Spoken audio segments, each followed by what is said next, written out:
जय हिंद प्यारे साथियों, मैथ का कोई प्रैक्टिस सेट हम लोग करने वाले हैं जिसका पहला सवाल मैंने यहाँ पर रखा है। बहुत जल्दी मैं चैप्टर वाइज चीजों को शुरू करने वाला हूँ। ये मैं प्रैक्टिस सेट इसलिए करा रहा था क्योंकि मुझे पता था थोड़ा सा कि यहाँ पर अपना यूपी पुलिस कांस्टेबल का जो एग्जाम है बहुत नजदीक आ चुका है, तो कुछ बच्चों का जिनको बढ़िया से थोड़ा बहुत मैथ आता है उनकी प्रैक्टिस और अच्छी हो जाएगी, इसलिए मैंने ये चैप्टर वाइज शुरू करा नहीं कराया, मैंने डायरेक्ट प्रैक्टिस ही कराई। अब मैं चैप्टर वाइज चीजों को शुरू करने वाला हूँ। उससे पहले एक सवाल यहाँ पर आप देख लो, कितना बढ़िया मैं डिजाइन इसका बनाने वाला हूँ, आपको मजा आएगा। क्या कहा सवाल में कि 5 सदस्यों वाले परिवार की वर्तमान औसत आयु 24 वर्ष है। यदि परिवार में सबसे छोटे सदस्य की वर्तमान आयु 8 वर्ष है तो उस सबसे छोटे सदस्य के जन्म के ठीक पहले परिवार के सदस्यों की औसत आयु कितनी थी।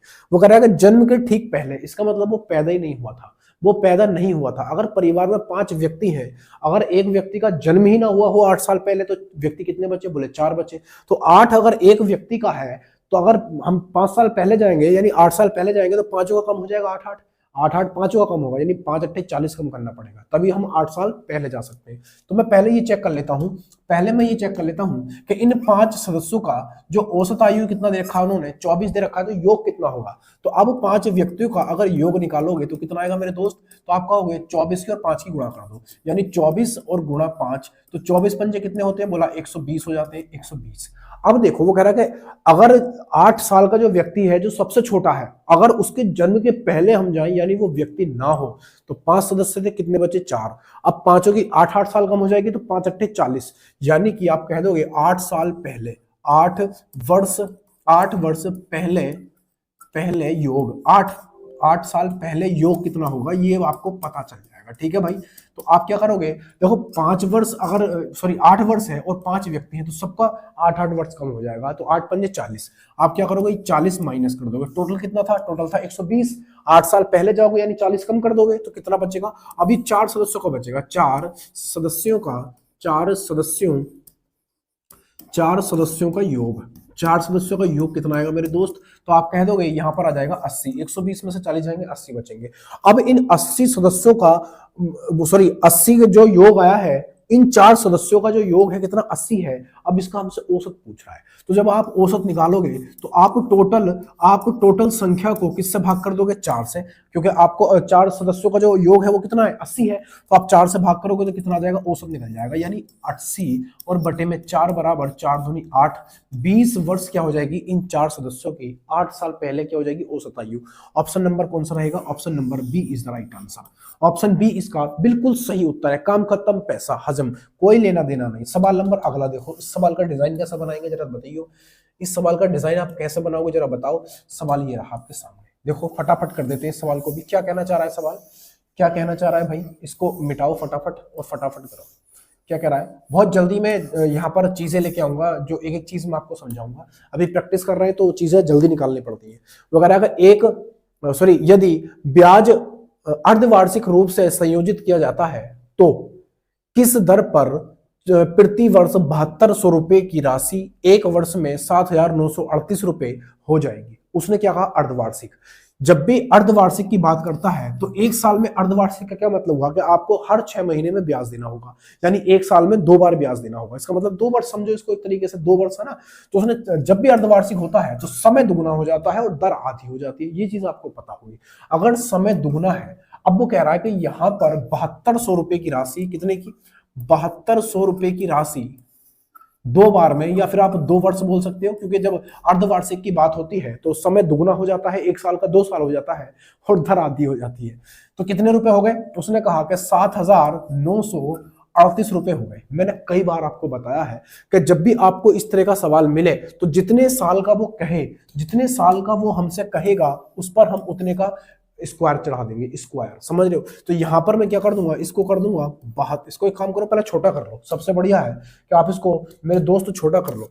देखो कैसे करेंगे छोटा, 2 से भाग कर दो इसको। 2 से जब काटोगे तो कितनी बार कटेगा? बोले 3600, 3600। और ये कितना हो जाएगा? 2 तिया 6, और ये कितना बनेगा? 2 नम 18, और 2 तिया कितना हो जाएगा? 6, 2 छक्का 12 कर लो, 2 छक्का 12, 2 छक्का 12 कर लो, 2 छक्का 12, और यहाँ पर 2 नम 18। अब यहां पर 2 साल का है तो आप इस पर भी स्क्वायर रूट चढ़ा दो, इस पर भी स्क्वायर रूट। अगर यहां पर आप कहोगे 3 होता तो, यानी 3 साल का, अगर 3 साल का होता तो हम दोनों तरफ क्या कर देते? क्यूब कर देते, कोई दिक्कत नहीं है, तो हम क्यूब कर देते इस तरीके से। यहाँ पर क्यूब कर देते। लेकिन अब हमसे 2 साल का पूछा है तो हम क्यूब नहीं करेंगे, स्क्वायर करेंगे, खाली खाली स्क्वायर यही रहने देंगे। 1/2 का मतलब यही होता है। अब यहाँ पर अगर मैं आपसे कहूं कि इनका वर्गमूल कितना होगा तो आप कितना बताओगे? बोले 3600 का तो होता है 60। बोले ठीक है, अगर 3600 का 60 होता है तो दोस्त इसका कैसे निकालेंगे? आप देखो ये 3600 है और ये जो है क्या है 3600 से ज्यादा है, तो आप 60 से ऐसी संख्या देखो जिसके इकाई अंक 9 मिल जाए। क्या आपको 60 के बाद 61 में 9 मिलेगा? नहीं मिलेगा स्क्वायर करके। क्या 62 में मिलेगा? नहीं मिलेगा। क्या आपको 63 में मिलेगा? हाँ 63 में मिलेगा। तो संभावना ही 63 का वर्गमूल हो सकता है।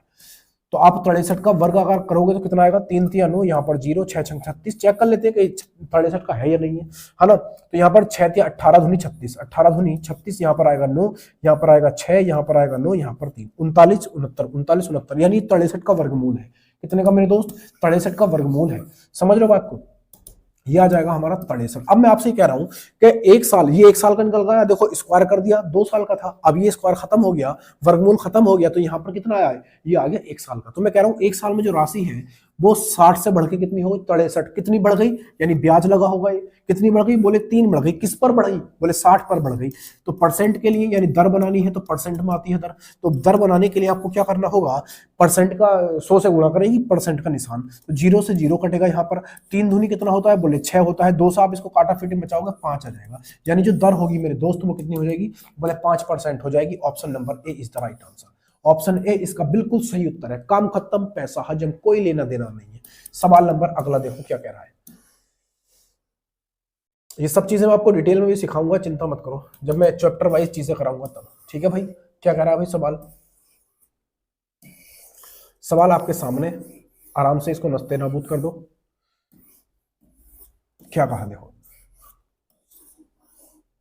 उसने कहा सवाल के अंदर कि एक राशि जब साधारण ब्याज पर 15% या प्रति वर्ष की दर से निवेश की जाती है तो 2 वर्ष में 26,000 रुपए हो जाती है। इन 2 वर्षों के दौरान अर्जित साधारण ब्याज बताना है। यानी उसने कहा कि कोई निश्चित राशि पर 15% की दर से 2 वर्ष में वो राशि कितनी हो गई? बोले 26,000 हो गई। तो वो कहना चाह रहा है कि 2 वर्षों के दौरान अर्जित साधारण ब्याज बताना है। तो आप अच्छे जानते हो साधारण ब्याज में अगर आपको परसेंटेज ब्याज चाहिए होता है तो क्या करते हैं? बोले आप दर की और समय की गुणा कर दो। तो यहाँ पर मैं आराम से क्या निकालूंगा? यहाँ पर 15 दूनी कितना होता है? 30। तो यहाँ पर मैं आराम से क्या निकाल लूंगा भैया? परसेंट ब्याज निकाल लूंगा। यहाँ पर आएगा कितना? 30% हो जाएगा। अगर 30% की मुझे होल वैल्यू चाहिए तो अगर मैं होल वैल्यू निकालूंगा कितनी आएगी? तो 0 से 0 कटेगा, ये बनेगा 13/10। 13/10 ये क्या चीज होता है और ये क्या चीज होता है बताओ? ये होता है हमारा मिश्र धन, ये होता है हमारा मिश्र धन और ये होता है हमारा मूलधन। ये होता है मूलधन। समझ रहे बात को? अब ये जो मिश्रधन है, ये मिश्रधन है ना, तो मिश्रधन कैसे बनता है? तो आप कहोगे मूलधन और ब्याज जब जुड़ जाते हैं तब हमारा मिश्रधन बनता है। तो मैं आपसे ये कहना चाह रहा हूं कि इसमें जो ब्याज होगा वो कितना होगा? तो आप आराम से कह दोगे इसमें जो ब्याज होगा वो 3 होगा। कितना? 3, है ना। यानी मूलधन 10 था, अगर 3 का ब्याज जोड़ा तभी तो 13 हुआ ये। तो यहाँ पर ब्याज कितना आया? 3 का ब्याज आ गया। लेकिन ये क्या है? वो कह रहा है 2 वर्ष में 26,000 हो जाती है। यानी ये मिश्रधन है मेरे दोस्त, ये मिश्रधन। और यहाँ पर मिश्रधन कितना? 13। यहाँ पर अपना मिश्रधन है 13 और वहां पर मिश्रधन कितना है? बोले 26,000। यहाँ पर 26,000। 1 यूनिट की वैल्यू कितनी आएगी? 26 को काटोगे तो 13 दूनी 26 कितनी आ जाएगी? 2,000। तो 1 यूनिट की वैल्यू कितनी आ गई मेरे दोस्त? 2,000। निकालनी किसकी है? 3 यूनिट की, क्योंकि उसने पूछा साधारण ब्याज और साधारण ब्याज कितना है? 3 यूनिट है। तो 1 यूनिट की वैल्यू अगर 2,000 है तो 3 यूनिट की वैल्यू कितनी हो जाएगी? तो आप क्या करोगे? दोनों की गुणा कर दोगे। 3 दूनी 6 हो जाएगा, यानी 6,000 मेरे दोस्त क्या आ चुका है? क्या आ चुका है? तो आप कहोगे 6,000 यहाँ पर साधारण ब्याज आ चुका है। 6,000। Option number B is the right answer. Option B इसका बिल्कुल सही उत्तर है। काम खत्म, पैसा हजम। अगला सवाल देखो, फटाफट उड़ा देंगे इन सवालों को बढ़िया कॉन्सेप्ट के साथ। देखना क्या कह रहा है सवाल में, आप बनाना शुरू करो, मैं इसको मिटाता हूं। ठीक है भाई, ये होल वैल्यू क्या चीज होती है मैं बहुत जल्दी आपको सब चीजें सिखा दूंगा। अगर आपको पता है तो कोई दिक्कत नहीं है ना। अगर आपको पता है तो कोई दिक्कत नहीं है। अब देखना क्या करेंगे सवाल में। उसने कहा कि एक व्यक्ति ने एक वस्तु खरीदी और उसे 10% हानि पर बेच दिया। बोले ठीक है, यदि उसने इसे 30% कम कीमत पर खरीदता और इसे 90 रुपए अधिक में बेच दिया होता तो वह 35% लाभ अर्जित करेगा। वस्तु का लागत मूल्य कितना है? कितना बढ़िया सवाल है, देखो कैसे करेंगे। वो कह रहा है कि एक वस्तु खरीदी थी और उसने क्या करा था, 10% की हानि पर बेचा था, 10% की हानि पर। तो मैं आपसे कहना चाह रहा हूं, अगर क्रय मूल्य में यहां पर 100 मान लेता, क्रय मूल्य 100 है और बेचा है उसने कितने पर, बोले 10% की हानि पर, तो उसने 90 का बेचा होगा, हाँ या ना। 100 रुपए माना हमने क्रय मूल्य, बेचा उसने 10% की हानि पर, तो कितने का बिका, 90 रुपए का। अब वो कह रहा है 30% कम में खरीदता, 30% यानी 100 में अगर आप 30% कम करोगे तो कितना बचेगा, 70 बच जाएगा। यानी वो कह रहा है कि अगर वो 70 रुपए में खरीदता और बेचता इसे कितने में बेचता, यहां पर आपका विक्रय मूल्य निकल के आ जाएगा। आपका विक्रय मूल्य कितने पर, तो 30% के लाभ पर। 30% की होल वैल्यू कितनी होती है, तो आप कहोगे 5 सत्ते होता है 35 और 5 से कितना काटोगे, 5 चौक 20 होता है, ऊपर जाके जोड़ोगे तो ये 27 बटे कितना हो जाएगा, 20 हो जाएगा, 27/20। तो मैंने कई बार आपको बताया कि जब आपको विक्रय मूल्य चाहिए और क्रय मूल्य आपके पास हो तो विक्रय मूल्य निकालने के लिए होल वैल्यू की सीधी गुणा कर दो। तो यहां पर आप करोगे 27/20, तो आपका क्या निकल जाएगा, आपका विक्रय मूल्य निकल आएगा। तो भाई काटा फिटी मचाओ, इससे काटोगे 0 से 0, इन दोनों की गुणा कर दो, 7 सत्ते 49, यहाँ पर 9, 4 बचेगा, 7 दूनी 14, 4 18, 18 और नीचे कितना आ जाएगा, बोले 2 आ जाएगा। बोले ठीक है। अब वो हमसे ये कहना चाह रहा है यहां पर विक्रय मूल्य में अंतर कितना करा है, पहले उसने कितने में बेचा था, 10% की हानि पर बेचा था, चाहे जितने में बेचा हो, यहां पर 90 में बेचा था। अब उसने 90 रुपए अधिक में बेचा, 90 रुपए अधिक में, पहले से विक्रय मूल्य में 90 रुपए की उसने वृद्धि कर दी, यानी अंतर कितने का हुआ, 90 रुपए का अंतर हुआ दोनों विक्रय मूल्य में। और यहां पर दोनों विक्रय मूल्य में अंतर कितना है, हम निकाल लेंगे। बोले ठीक है निकाल लो। तो आप क्या करोगे, आप करोगे 189 और बटे में 2, ये दोनों विक्रय मूल्य है, ये दोनों विक्रय मूल्य, इनका अंतर कितना आएगा, तो आप कहोगे इस तरीके से हम अंतर निकाल लेंगे। हर अंतर जैसे ही हम निकालेंगे तो ये किसके बराबर होगा, ये 90 के बराबर हो जाएगा। बोलो कोई दिक्कत, कोई दिक्कत नहीं है, कोई दिक्कत नहीं है। तो अब बताना, यहाँ की गुणा हम यहाँ कर देंगे, 2 की गुणा इसमें करेंगे तो कितना आएगा, 9 दूनी 18, कितना आ जाएगा मेरे दोस्त, 9 दूनी 18 हो जाएगा। 189 में से 180 जाए कितना बचेगा, बोले 9 बच जाएगा, 9/2, और 9/2 की वैल्यू कितनी है, बोले 90 रुपए है। कितने रुपए, 90 रुपए है। तो आप यहां से 9 से 9 उड़ा दोगे तो यहां पर 2 की गुणा इसमें हो जाएगी, तो 1 यूनिट की वैल्यू कितनी आएगी, 1 यूनिट की वैल्यू आ जाएगी कितनी, 20, यहां पर आ जाएगी 20। कोई दिक्कत, कोई दिक्कत नहीं होनी चाहिए। 9 से 9 कट जाएगा, 10 बचेगा, 10 की गुणा 2 में करेंगे कितना होगा, 20 हो, 1 यूनिट की वैल्यू कितनी आ गई, 20 आ गई। अब वो कह रहा है तो वस्तु का लागत मूल्य बताओ। अगर 1 यूनिट की वैल्यू यहां पर 20 है और क्रय मूल्य हमसे पूछ रहा है, लागत मूल्य क्या होता है, क्रय मूल्य होता है, तो यहां पर आप देखोगे तो क्रय मूल्य 100 था, तो 1 यूनिट की वैल्यू अगर 20 है तो फिर 100 यूनिट की कितनी होगी, तो आप कहोगे 20 और गुणा में क्या करोगे 100, तो कितना हो जाएगा भैया, 2000। कितना हो जाएगा मेरे दोस्त, 2000 हो जाएगा मेरे वीर, कितना, 2000 हो जाएगा। 2000 कहाँ है, ऑप्शन नंबर बी में हैगा। काम खत्म, पैसा हजम, कोई दिक्कत नहीं होनी चाहिए। बहुत बढ़िया सवाल था ये, इस सवाल को मैं इंपोर्टेंट की श्रेणी में रखूं, एग्जामिनर को बड़े पसंद होते हैं ऐसे सवाल। समझ रहे हो बात को। अगला सवाल देखो, देखो भैया इसका डिजाइन क्या बनाएंगे हम लोग, इसका डिजाइन हम क्या बनाने वाले हैं, देखो भाई पढ़ना और करना दोनों चीजें शुरू करो, है ना। इतने में इसको थोड़ा मिटा लेता हूँ। बोले मिटा दिया क्या, हाँ मिटा दिया। तो मिटा दिया तो करते क्यों ना, बोले करेंगे अभी। बोले कैसे, कैसे, जो मैं बताऊंगा वो तरीका अपनाओ। देखो क्या बोला उसने सवाल में, उसने कहा कि एक वस्तु को 3375 रुपए में बेचने पर एक व्यक्ति को 10% की हानि होती है। यदि वह इसे 4500 रुपए में बेचता तो उसका लाभ परसेंट कितना होता, यानी लाभ प्रतिशत कितना होता। अब आप मुझे खुद सोचकर बताओ, आराम से बताओ कि उसने इतने रुपए में एक वस्तु को क्या कर दिया, बेचा, और उसे हानि कितनी की होगी, बोले 10% की। तो मैंने कई बार आपको बताया है कि ये अगर विक्रय मूल्य है, हानि आपके पास है, तो आप क्रय मूल्य निकाल लो, और बाद में वो इतने रुपए का बेच रहा है, फिर आपको पता चल जाएगा लाभ हो रहा है या हानि।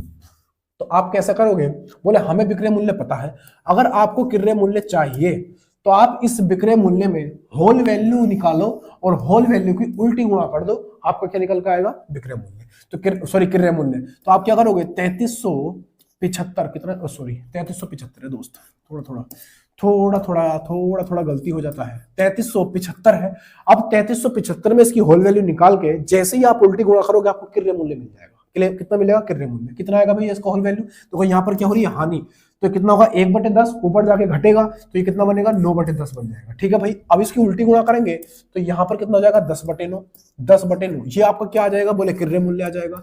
कितना आएगा क्रय मूल्य, 9 से इसको डिवाइड कर दो कितनी बार जाएगा, तो आप कहोगे 9 होता है 27, बोले ठीक है। 6 बचेगा, 9 सत्ते होता है 63, 4 बचेगा, 9 पंजे 45 और जीरो ये वाला, यानी कि किर्रे मूल्य कितना है मेरे दोस्त, किर्रे मूल्य आ चुका है 3750 रुपए। 3750 रुपए किर्रे मूल्य था उस वस्तु का जो उसने 3375 में बेची थी और 10% की हानि हो गई थी। अब वो हमसे ये कहना चाह रहा है, वो हमसे ये कहना चाह रहा है कि अगर मैं 4500 रुपए में बेचूं तो मुझे कितना लाभ होगा। अब वो कितने में, 4500 में बेचना चाह रहा है, यानी कि अब उसका जो विक्रय मूल्य है वो कितना है, 4500 रुपए। उसको अकल ठिकाने लग गई, क्योंकि उसने लाया था कितने की, 3750 की, बेच दी 3375 की, तो हानि हो गई, उसकी अकल ठिकाने पे आ गई। बोले अब साले को 4500 रुपए की बेचो, बोले ठीक है बेच दो। अब मेरी बात सुनो, खरीदा था उसने 3750 रुपए की उसने खरीदी, 4500 रुपए की बेच दी, तो उसका लाभ कितना हुआ जरा बताइए, बताइए दोस्त, लाभ कितना हुआ। तो आप लाभ कह दोगे, देखो 4500 में से पहले 3700 घटाओ, कितना बचेगा, बोले यहां पर बच जाएगा 4500 में से 800 बच जाएगा, 800 में से 50 और कम कर दो तो आप कहोगे यहाँ पर बचेगा 750, कितना 750। अब ये क्या है, लाभ हानि की गणना। अब आपको परसेंट में चाहिए ना लाभ, परसेंट में दे रखा है तो परसेंट में लाभ चाहिए, तो परसेंट में लाभ निकालने के लिए हमेशा लाभ हानि की गणना किर्रे मूल्य पर होती है, ये चीज आपको ध्यान होनी चाहिए। और अगर मैं आपसे कहूं कि जो छूट डिस्काउंट होता है उसकी गणना किस पर करते हैं, आप कहोगे एमआरपी पर, अंकित मूल्य पर, ठीक है भाई। तो यहाँ पर कितना कर लेंगे, बोले यहाँ पर कर लेंगे 3750 और परसेंट के लिए 100 से गुणा और परसेंट का लगाएंगे निशान, काम खत्म, पैसा हजम, ठीक है भैया। जीरो से जीरो कट जाएगा और कटेगा, हाँ बोले कट जाएगा, कितने से कटेगा, बोले 25 से काट दो, 25 या 75 और 25 से काटोगे, 25 से 25, 12 बच जाएगा, 125 हो जाएगा और 25 पंजे 125, 3 से इसको काटो, 3 पंजे होता है 3 पंजे 15 और 5 से इसको काटोगे कितनी बार कटेगा, 20 बार, 20 पंजे 100, यानी कि मेरे दोस्त उसका जो लाभ होगा वो कितना हो जाएगा, बोले 20% हो जाएगा, कितना 20%। बस यही हमारा आंसर है, 20% कहां पर है, option number B is the right answer, option B इसका बिल्कुल सही उत्तर है, काम खत्म, पैसा हजम, कोई लेना देना नहीं। अगला देखो सवाल, सवाल नंबर अगला ये रहा मेरे लल्ला, देखो भाई सवाल अगला ये रहा लल्ला, इसको हम मिटा लेंगे आराम से, कैसे मिटाएंगे, ये देखो ये मिटाया हमने, इसका भी एक डिजाइन है, इसका भी एक डिजाइन है। अब देखो इस सवाल का हम क्या डिजाइन बनाने वाले हैं, इस वाले सवाल का हम क्या डिजाइन बनाने वाले हैं, बोले क्या बनाएंगे, क्या भी बताते हैं, इतने आपको डिजाइन बना कर दिखाओ। देखो क्या बोला सवाल में, आराम से बनाएंगे इसको, मजेदार सवाल है, नावधारा का सवाल है, बहुत ध्यान से सुनना। ये 4 लाइनों में खत्म करा देता हूं मैं, ये लाभ हानि वाला नावधारा वाला जो है वो कह रहा है, शांत जल में एक नाव की गति 30 किलोमीटर प्रति घंटा है और धारा की गति 6 किलोमीटर प्रति घंटा है। 5 मिनट में धारा के प्रतिकूल तय की गई दूरी किलोमीटर में कितनी है ये बताना है। बहुत बढ़िया सवाल है भाई साहब, इसको ध्यान से देखना, 4 लाइनों में खत्म कर देंगे इस सवाल को, एक लाइन, दूसरी लाइन, तीसरी लाइन और भाई साहब चौथी लाइन, बस। अभी क्या आफत है, आफत, डिजाइन देखो कैसा है, डिजाइन तगड़ा है, डिजाइन देखो कितना बढ़िया है। अब यहां पर देखो क्या होता है, ये करके दिखाओ, ये होती है हमारी अनुकूल चाल, ध्यान से सुनना, ये होती है अनुकूल चाल और ये होती है हमारी प्रतिकूल चाल। इसको देखना, 4 चीजें होती है नावधारा में, अनुकूल, प्रतिकूल, नाव और धारा। ये होती है हमारी नाव और ये होती है हमारी धारा, बस काम खत्म, पैसा हजम।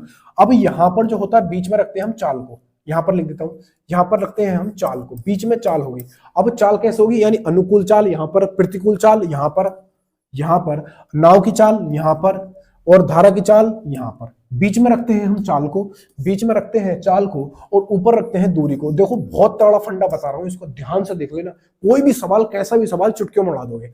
और नीचे रखते हैं हम समय को, यहां इस बिंदु पर रखते हैं समय को, यहां नीचे रखते हैं समय को, ठीक है भाई लल्ला। सवाल देखो कितना बढ़िया है। अब उसने कहा शांत जल में नाव की चाल कितनी है, नाव की चाल हमें दे रखी है कितनी, 30 किलोमीटर प्रति घंटा। ये नाव है, उसकी चाल कहां रखेंगे, बीच में, ये दे रखी है 30 किलोमीटर प्रति घंटा। धारा है, कितनी चाल है इसकी, 6 किलोमीटर प्रति घंटा, तो यहां पर रख देंगे 6, कोई दिक्कत नहीं होगी।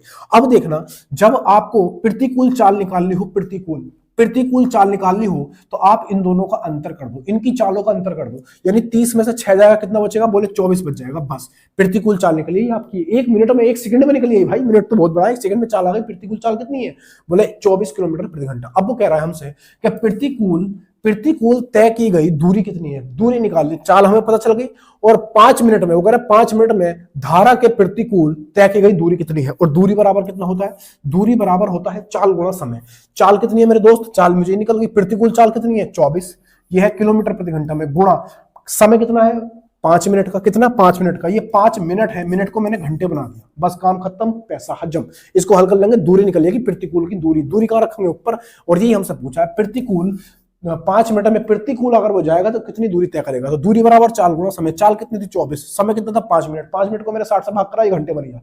ठीक है भैया, काट लो इसको। 12 दूनी 24 और 12 पंजे 60, 5 से 5 खत्म, कितना आया 2। यानी कि जो प्रतिकूल चाल चलेगा 5 मिनट में 2 किलोमीटर चलेगा, बस काम खत्म हो गया। Option number C is the right answer.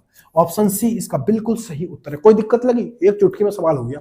अगर वो हमसे अनुकूल पूछेगा तो अनुकूल पूछेगा तो कैसे निकालेंगे, तो आप इन दोनों चाल का योग कर दो, इन दोनों चालों को जोड़ दो, ये निकल आएगा।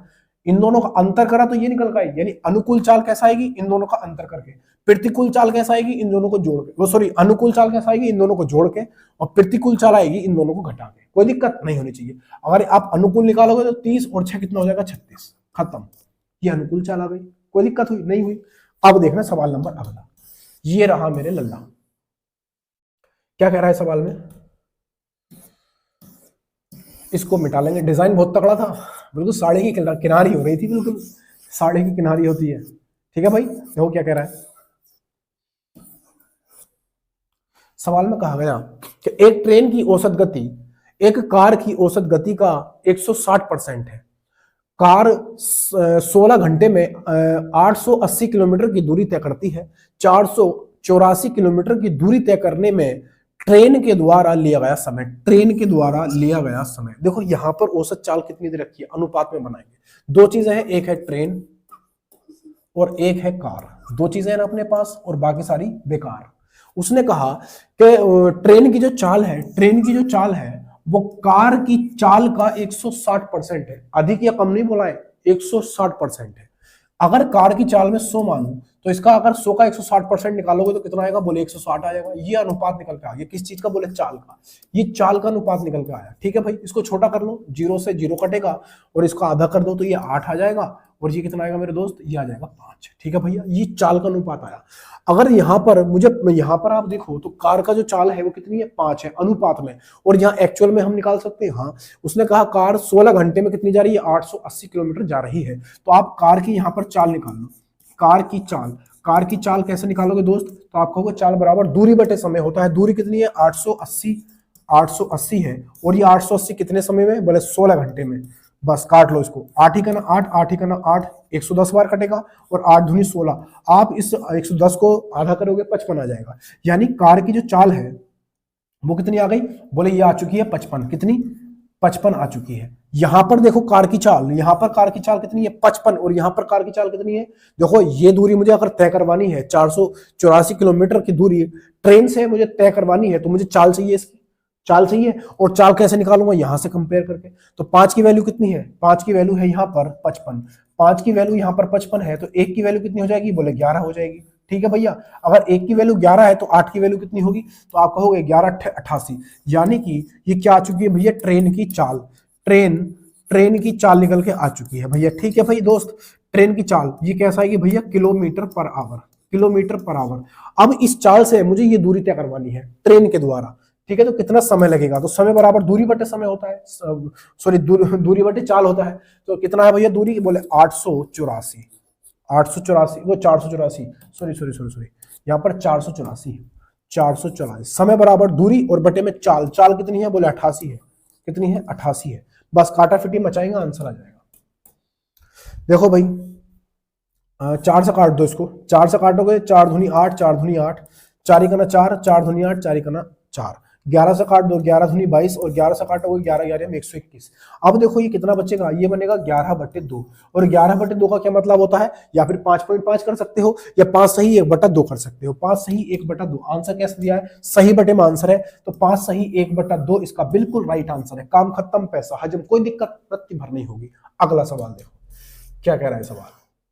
बहुत तगड़ा सवाल है, ये भी आराम से बना लेंगे, कोई ऐसी दिक्कत परेशानी मुसीबत समस्या कुछ नहीं है। इसको मिटा ले।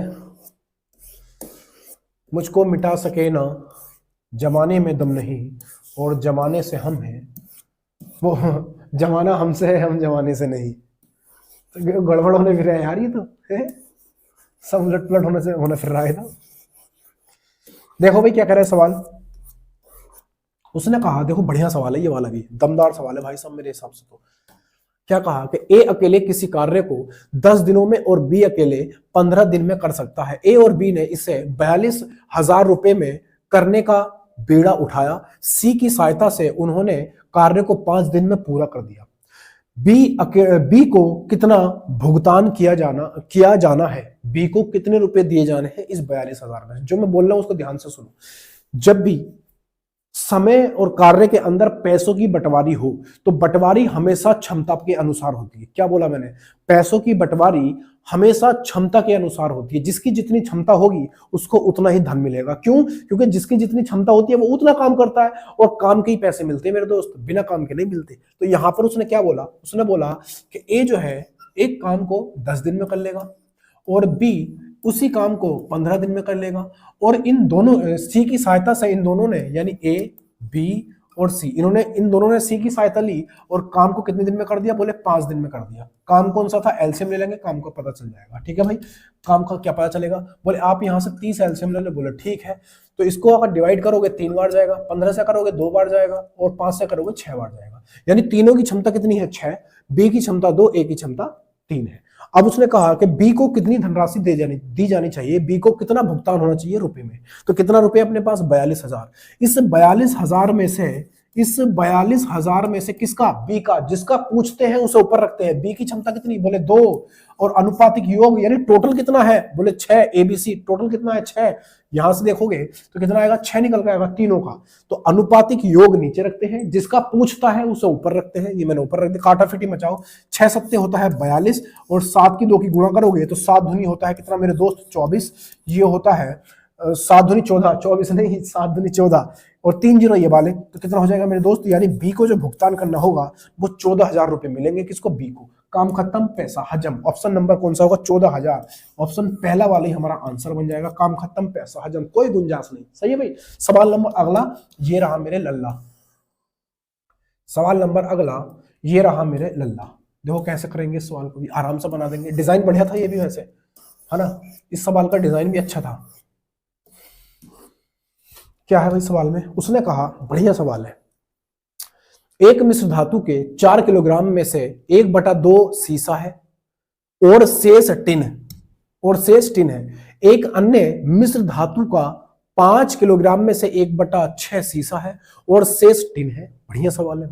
इन दो मिश्र धातुओं की दी गई मात्राओं के मिश्रण में सीसा और टिन का अनुपात कितना होगा? मैंने कई बार आपको बताया है कि जब दो अनुपात एक साथ मिलाए जाते हैं तो पहले उनको बराबर करना होता है। समझ रहे हो बात को? कैसे? जरा सुनो।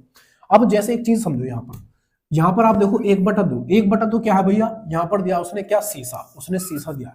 यानी 1/2 का क्या मतलब होता है? ये होता है हमारा कुल यानी टोटल होता है और ये वो होता है जो हमसे कहा या पूछा जाता है। समझ रहे हो? यहां पर इस सीसे की बात करिए तो ये है सीसा। कितना है भैया? सीसा। यानी दो में से एक सीसा है तो एक क्या है? एक टिन होगा। तो दो चीजें हैं अपने पास, एक है सीसा, बोले ठीक है, एक है सीसा और दूसरा हमें दिया है टिन। ये दो चीजें हमें दी गई है। इसको मैं मिटाता हूं, इसे समझाने के लिए था कि ये कुछ होता है ऐसा। अब देखो यहां पर आप देखोगे तो 4 किलोग्राम में 1/2 क्या है भैया? सीसा है। 1/2 का मतलब क्या हुआ कि एक सीसा है कितना और टोटल कितना है? अगर एक सीसा है और टोटल कितना है? 2, तो बाकी कितना होगा? आप कहोगे बाकी हो जाएगा एक जो बाकी बचेगा वो टिन बन जाएगा। अब उसने कहा आगे कि 5 किलोग्राम में 1/6 सीसा है। 1/6 सीसा यानी सीसा कितना है? बोले 1 है। टोटल कितना है? 6। अगर एक सीसा है टोटल 6 है तो ये टिन कितना होगा? बोले 5 हो जाएगा। ये भी अनुपात, कोई दिक्कत नहीं होनी चाहिए। अब मैंने क्या कहा? मैंने अभी कहा था कि जब दो अनुपातों को एक साथ मिलाया जाता है तो पहले उनको बराबर करते हैं। तो इनको बराबर कर ले तो यहां पर आप देखोगे 2 है, 1 और 1 2, 5 और 1 कितना हो जाएगा? 6। कितना? 6 हो जाएगा। क्या ये बराबर है? क्या ये बराबर है मेरे दोस्त? नहीं है, ये बराबर नहीं है। तो बराबर करना पड़ेगा। कैसे? तो आप कहोगे इसमें आप क्या करोगे? इस वाले में आप यहां पर 3 से गुणा कर दो। जब मैंने 3 से गुणा की तो आप मुझे बताओ कि यहां पर 3 से गुणा की है तो अनुपात का रूल कहता है कि आपने यहां पर गुणा करी है तो आप यहां पर भी 3 से गुणा कर दो, यहां पर भी 3 से गुणा कर दो और आपको फिर यहां पर भी 3 से गुणा करनी होगी। बोला ठीक है, कर दी हमने। अब यहां पर देखो उसने बोला था कि पहला वाला मिश्रण कितना था? 4 किलोग्राम का था। तो जब 4 किलोग्राम का था तो आप यहां पर 4 से गुणा कर दो। ठीक है भाई, अभी दोनों बराबर हो गए थे। 3 दूनी 6, ये भी 6 ये भी 6। यहां पर 4 किलो था तो 4 से गुणा कर दी और नीचे वाला कितना था? बोले 5 किलो था तो मैंने 5 से गुणा कर दी। कोई दिक्कत? अगर 4 से यहां करिए तो 4 से आपको यहां भी करनी पड़ेगी और यहां भी करनी पड़ेगी 4 से। समझ रहे हो बात को? 5 से यहाँ की है तो 5 से आपको यहाँ भी करनी पड़ेगी। यार ये कलर चेंज कर लेना चाहिए था मुझे। चलो देखो 5 से यहाँ भी करनी पड़ेगी, यहाँ पर 4 से और 3 से करी थी, यहाँ पर 3 से करी थी और 4 से करी थी। ठीक है भाई, अब 5 से यहाँ करिए तो 5 से यहाँ भी कर दो, बस इन सबको जोड़ दो, आपका आंसर आ जाएगा। ये वाला अनुपात यहाँ पर जोड़ दो, ये वाला अनुपात यहाँ पर। देखो यहाँ पर 3 की गुणा 1 में करो, 3 करना 3, 3 चौक 12, ये हुआ 12 और ये कितना हो जाएगा 5 करना 5, 12 5 17, कितना होगा मेरे दोस्त 17 हो जाएगा। अनुपात 5 पंजे 25, यहाँ पर 4 तिया 12 और 12 करना 12, 25 और 12 कितने होते हैं? बोले 37, कितना 37 होते हैं। बस यही आंसर है हमारा। आंसर क्या आ चुका है भैया? दोनों को हम किस अनुपात में मिलाएंगे? 17 और 37 के अनुपात में। 17 और 37, option number D is the right answer. कोई दिक्कत रत्ती भर कोई दिक्कत समस्या परेशानी प्रॉब्लम कुछ नहीं होने वाली। ठीक है भाई, सवाल नंबर अगला ये रहा मेरे लल्ला। देखो सवाल, अगर ये चीज आपको नहीं पता है तो यही आपका दिमाग खराब कर देगी, इतनी सी चीज ये चीज आपको नहीं पता है तो यही चीज आपको दिमाग खराब कर देगी पूरा।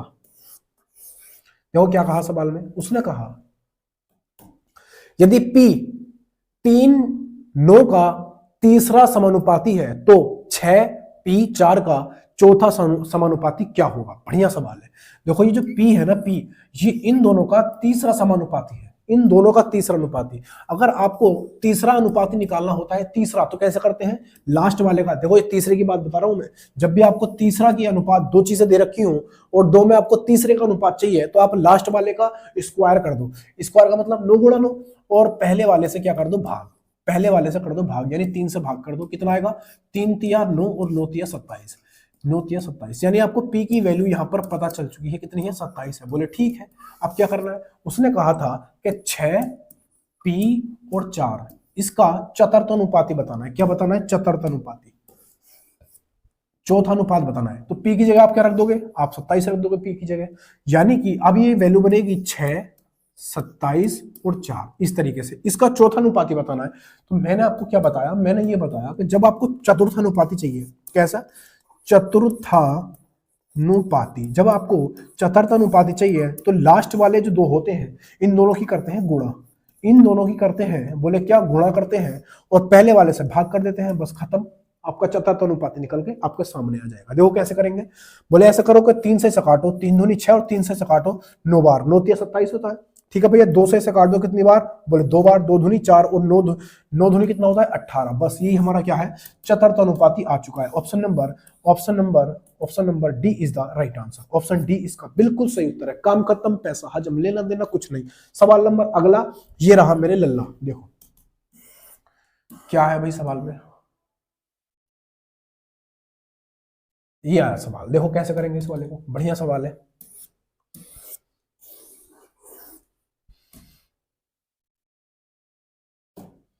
इसको मिटा लेते हैं पहले, फिर देखते हैं सवाल को। बहुत अच्छा सवाल है ये वाला भी।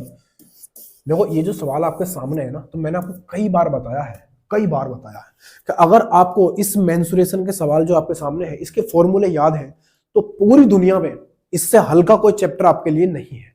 और अगर इसके फॉर्मूले आपको याद नहीं है तो इससे भारी चैप्टर आपके लिए दुनिया में अभी तक कोई नहीं बना। इसलिए इसके फॉर्मूले देखो किसके, एक तो आप बेलन के, एक शंकु के, एक गोले के, इन 3 के तो आप याद ही कर लो। आयतन, वक्रपृष्ठ और वक्रपृष्ठीय क्षेत्रफल, बस ये चीजें याद कर लो। बाकी यही चीजें पूछी जाती है घुमा फिरा के मंडे एग्जाम, और इससे भारी थोड़ी ना आता है। सीजीएल वगैरह में थोड़ा आगे पूछ लेता है। अब देखो सवाल में क्या कहा जा रहा है, वो कह रहा है कि एक शंकु का वक्रपृष्ठीय क्षेत्रफल 3432/7 सेंटीमीटर स्क्वायर है और इसकी त्रिज्या 12 सेंटीमीटर है। एक गोले की त्रिज्या क्या है जिसका आयतन शंकु के आयतन का 1.2 गुना है। उसने क्या पूछा है? उसने पूछा है ना, गोले की त्रिज्या क्या है जिसका आयतन जो है, इस गोले का जो आयतन है इस शंकु के आयतन का कितना है? 1.2 गुना है। बढ़िया सवाल है एकदम, बहुत जबरदस्त। अब पहले तो मुझे आप ये बताओ कि शंकु का वक्रपृष्ठ का क्षेत्रफल क्या होता है। तो शंकु कुछ इस तरीके से बन रहा होता है, इस तरीके से। ये अगर मैं इस पे लंब डालूंगा इस तरीके से है तो ये क्या बनेगी? त्रिज्या। ये क्या बन जाएगी? ये बनेगी त्रिज्या। अब ये हमें दे रखी है 12 और ये कितना है भाई? हमें दिया नहीं है। ये कितना है? ये भी हमें नहीं दिया। तो आप एक काम करो, उसने क्या बोला है हमसे ये बोला है कि वक्रपृष्ठ का क्षेत्रफल 3432/7 है और शंकु का वक्रपृष्ठ का क्षेत्रफल क्या होता है? लिख देता हूं, यहाँ पर उतार लेना। वक्रपृष्ठीय क्षेत्रफल, वक्रपृष्ठीय क्षेत्रफल। अगर आपको वक्रपृष्ठ क्षेत्रफल निकालना है तो क्या करोगे? पाई r एल, और ये हमें कितना दिया है, बोले ये दिया है 3432/7। भैया ठीक है, अब 22/7 पाई की वैल्यू होती है, तो आप क्या करोगे, इसकी यहाँ पर वैल्यू रख दो, तो ये बनेगा 22/7 और यहाँ पर गुणा, देखो त्रिज्या है ये, और त्रिज्या कितनी है अपने पास 12 सेंटीमीटर है, तो यहाँ पर रखेंगे 12 और गुणा में यहाँ से एल निकल जाएगा, यानी इसकी वैल्यू निकल जाएगी, इसकी कितनी आएगी, तो आप कहोगे 34 32 और बटे में 7। ठीक है भाई, काटाफिटी मचाओ, 22 को काटो इसको 11 से, 11 दूनी 22, और आप इसे भी काटो, कितने से 11 से काट दो, तो 11 तिया कितना होता है 33, एक बचेगा 11 ही करना 11, दो बचेगा 11 दूनी 22। ठीक है भाई, इस वाले 7 से ये वाला 7 कट जाएगा, कोई दिक्कत, 12 से काटो, 12 से कम 12 और 12 से काटो 12 दूनी 24, कितना बचेगा 12 दूनी 24 और 12 छंग 72, 7 बचेगा 72 हो जाएगा, 12 छंग 72, 2 से इसे काटो 26 को कितनी बार कटेगा, बोले 13 बार कट जाएगा, यानी कि यहां से एल बचेगा, तो एल की वैल्यू कितनी आ गई 13 आ चुकी है, कितनी मेरे दोस्त 13। अब ये हमें कितनी मिल गई 13 मिल गई। तो आप यहाँ पर आपने कई बार ऐसा देखा होगा, ये जब यहाँ पर समकोण बनाता है तो ये पाइथागोरस की पिरामिड बन गई, तो एक ट्रिपल एच होती है जिसको बोलते हैं 5 12 13, 5 12 13। अगर एक भुजा 13 है, एक भुजा क्या है 12, तो ये वाली भुजा कितनी होगी 5 होगी। अगर आपको नहीं पता है तो फिर आपको यहाँ पर पाइथागोरस की पिरामिड लगानी पड़ेगी, तब जाकर आप इसको निकालोगे, यानी ऊंचाई आ चुकी है, एच का मान, बहुत तगड़ा सवाल है भाई सब, ध्यान से सुनना इसे। अब काम डाउन सवाल का अब शुरू होगा। उसने कहा कि एक गोले की जो त्रिज्या क्या है, गोले की त्रिज्या, अब मुझे बताओ पहले कि गोले, इसे मिटा देता हूं, थोड़ी जगह कम है ना, इसको मिटा देते हैं, एल का मान हमें ऊपर लिख दिया मैंने। अब आप मुझसे पूछो कि यहाँ पर गोले की त्रिज्या पूछिए, तो गोले का आयतन कितना होता है। उसने कहा कि गोले का जो आयतन है वो शंकु के आयतन का 1.2 गुना है। तो गोले का आयतन कितना होता है, तो आप कहोगे 4/3 पाई आर का क्यूब, ये होता है बराबर शंकु का जो आयतन होता है वो कितना होता है, तो आप कहोगे शंकु का आयतन होता है 1/3 पाई आर स्क्वायर एच होता है। अब उसने कहा कि ये जो गोले का आयतन है ये इस शंकु के आयतन का कितना है, 1.2 गुना है, और 1.2 को मैं कितना लिख सकता हूँ 6/5 लिख सकता हूँ, बोलो भाई हाँ या ना। देखो यहाँ पर 12 है, पॉइंट उड़ेगा 10 आ जाएगा नीचे, और 2 से काटोगे 6 बार, 2 से काटोगे 5 बार, यानी 6/5, यानी कि मैंने फ्रैक्शन में उसको बना लिया 6/5। कोई दिक्कत परेशानी समस्या प्रॉब्लम कुछ है नहीं होनी चाहिए, काटाफिटी मचाओ। देखो अगर यहाँ पर प्लस का निशान होता तो ये ब्रैकेट में लगे रहने देता, लेकिन अब इसका कोई काम नहीं है क्योंकि यहाँ पर गुणा का निशान है। तो आप क्या करोगे, देखो यहाँ पर मान रख दो पहले तो, एक काम करो, ये पाई/3 है और ये भी पाई/3 है, ये कट जाएगा, यहाँ पर बचेगा 4 और गुणा, देखो ये आर है ना, ये छोटा आर है, इसको बड़ा आर कर लेते हैं क्योंकि हमें यही तो निकालना है, यही तो हमें निकालना है, तो इसको बड़ा कर देता हूं मैं, ये हो गया बड़ा आर की क्यू। यहाँ पर बचेगा अपने पास आर की क्यू बराबर, यहाँ पर कितना बचेगा आर स्क्वायर, यानी त्रिज्या कितनी है अपने पास यहाँ पर शंकु में 12, तो 12 बाजे में 144 और गुणा ऊंचाई आर एच है, ऊंचाई कितनी निकाली थी मैंने यहाँ पर 12 निकाली, सॉरी 5 निकाली थी, तो यहाँ पर 5 और गुणा में 6/5। कोई दिक्कत समस्या परेशानी प्रॉब्लम कुछ है, कुछ नहीं होनी चाहिए, बहुत तगड़ा सवाल था भाई साहब। तो 5 से तो आप 5 काट दोगे, 4 से इसे काट दो, कितनी बार कटेगा, तो यहाँ पर बनेगा आर का क्यू बराबर 4 तिया 12, यहाँ पर कितना बचेगा 24 हो जाएगा, और 4 छंग 24 और गुणा में कितना बचेगा 6, 36 की गुणा 6 में करोगे तो कितना आएगा 216, और 216 किसका क्यूब होता है, देखो क्यू है तो किसका क्यूब होता है, बोले 6 का होता है, यानी जो गोले की त्रिज्या होगी वो कितनी होगी 6 हो जाएगी, काम खत्म, पैसा हजम।